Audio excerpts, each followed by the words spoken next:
from my region, it's kind of hard to answer this question. Because if you look at the Americas player, we have the best representatives that were sent into Worlds ever. Like, all players in that list for the Americas server are just cracked. They're all so good. I will say 4LW. I'm super excited to watch 4LW. We go back way long ago, right? Since we both have been playing the game for so long. It's a legend of the game. I'm excited to see what 4LW can do in the main stage. I'm excited to see what Chino's TCG can also do in the main stage. Yo siempre voy a estar alentando por los latinoamericanos, que en este caso tenemos dos representantes latinoamericanos que son chinos y críos, ambos de Always Be Gaming, ABG, así que voy a estar alentándolos a los dos. No sé quién puede ser que se lleve la corona de ambos, pero me gustaría que por lo menos uno de ellos dos se la lleve. We are sending a squad with some big names from our community. People who I love and are playing Runeterra from the very first moment, like Flock. And we also have, for the third time, someone from my state here in Brazil. NNT Jojo comes as the RN player in Worlds. But if I could choose only one, I would probably pick 4LW, since he has the deck building skills that are also put in test during the tournament. That's going to be Green Slimy, a fellow Indonesian here. Country bias a little bit, okay? But I want to see him performing really well on the world stage. But also the strong other Asia Pacific player. J01, for example, Aurora, Soraharu, and maybe Chenia and Reroll, the one that is on the World 2022. I wish all of them good luck and maybe one of them can win them all. I have placed my bets on Aragorn because how cool would it be to see somebody go with back-to-back wins for Worlds? I think that's really exciting and I would love to see that.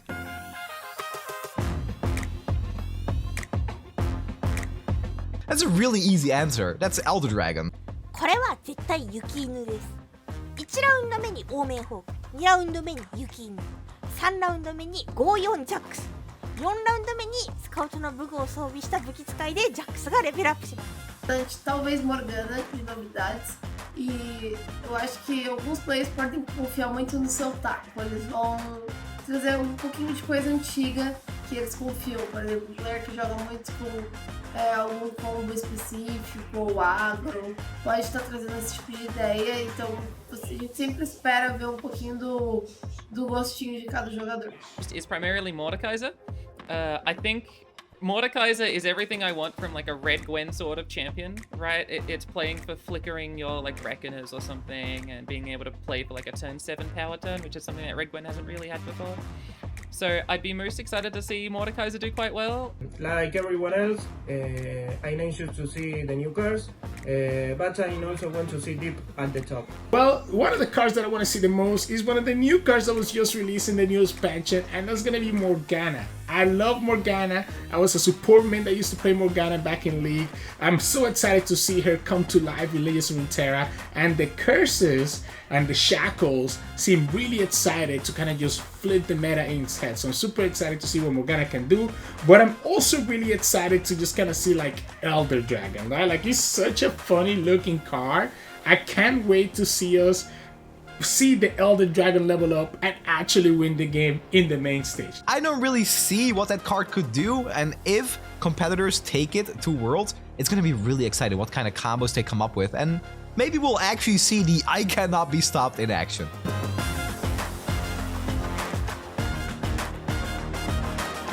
I would probably bring my voice in order to cheer up our audience. I know if I was going to Worlds, I personally would bring every new champion because they have great skins and I just love what they do and what they're bringing to the games. So that would be my personal take. Well, first deck is going to be Jack Set, of course. I just love the coin combo mid-range archetype, okay? That will be the deck number 1. And deck number 2, I think it's going to be Elder Dragon with the Freljord, Ram package, and then Frostbite to stabilize things up on the early game. I would love to use that. And the deck number 3, that could be Mordekaiser. Mordekaiser with the Deathless archetype could be interesting. I would love to play that.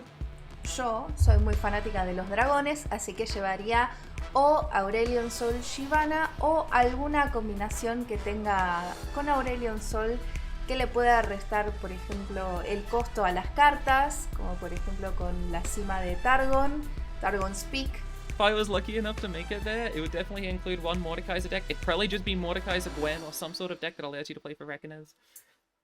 I think you can make that combine really well with a Morgana deck, right? Like both of those champions in some capacity say the enemy gamer can't block if you just copy Reckoners with Mordekaiser or you like use the Shackles as Morgana. And so I think you can make a deck that sort of punishes things like Jaxorn and these sort of big mid-range decks by saying you can't block with your units, and both Mordekaiser and Morgana would be playing for that. I think playing for like anti-mid-range, you know, slightly aggressively is sort of where I find myself comfy anyway, and that's probably what I'd be trying to do in the world if I was in there. The cards from the new expansion all look amazing. Like all three champions I feel have some potential to actually break into the meta. But if I had to pick one of them, I do think Morgana is probably going to be the staple that you're going to see in a lot of Demacia and a lot of Targon decks, just allowing you to kind of slow down the opponent's roll and just have these curses there, right? Olha, eu acho que a Morgana tem grande potencial para estar mudando o meta. Eu acho que a Morgana pode surpreender bastante porque pode ser o diferencial que vai definir o novo meta.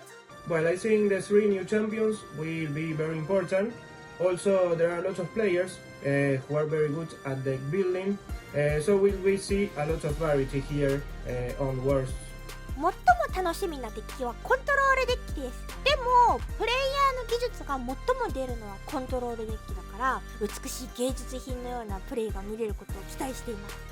相手の攻撃に対してスペルで干渉。もう This is Runeterra っていう試合を見せてほしいと思ってます。That is probably going to be the Adulski Snowdog from Freljord, because Freljord is already pretty strong, so I'm expecting more of the same from that region. But as far as new stuff goes, I think Morgana with Shackles and Curses is going to be very powerful. I'm fully expecting that to be a powerful archetype, and I'd honestly be very surprised if we see nobody bring that type of deck. The strongest card is actually from Freljord, and it's good as hell. It doesn't make any sense Yaduski's Snowdog to not be put into every Freljord deck. And the fun fact, this card's illustrator is a Brazilian artist, João Moreira.